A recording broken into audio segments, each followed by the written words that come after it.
আজকে আমি দেখাবো কিভাবে খুব সহজেই গরুর মাংস রান্না করা যায়।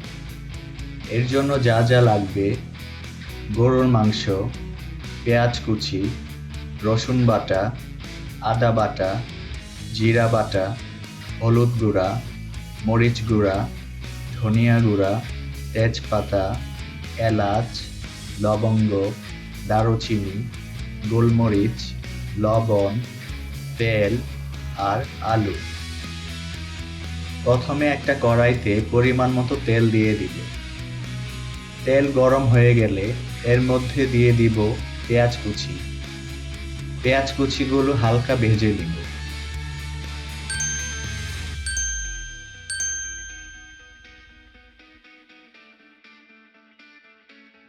তারপর দিব রসুন বাটা, আদা বাটা, জিরা বাটা, মরিচ গুঁড়া, হলুদ গুঁড়া,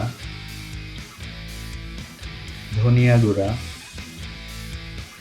পরিমাণ মতো লবণ আর গরম মশলা।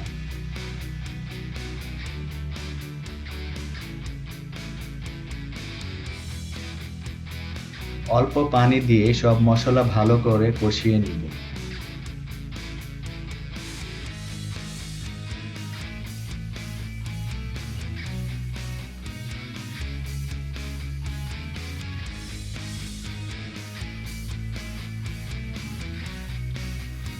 মশলা কষানো হয়ে গেলে এতে দিয়ে দেব ধুয়ে রাখা গরুর মাংস। এখন গরুর মাংস মশলার সাথে ভালো করে কষিয়ে নিব। মাংস কষানো হয়ে গেলে এতে দিয়ে দিব টুকরো করে কাটা আলু। আলু আর গরুর মাংস ভালো করে আবার কষিয়ে নিব।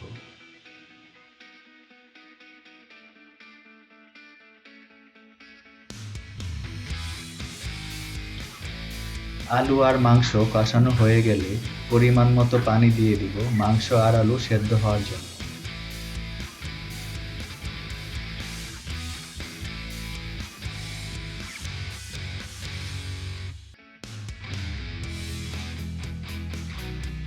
গরুর মাংস রান্না তৈরি। এইভাবে খুব সহজেই গরুর মাংস রান্না করে নিতে পারো। চ্যানেলটি সাবস্ক্রাইব করে পাশে থাকবেন। ধন্যবাদ।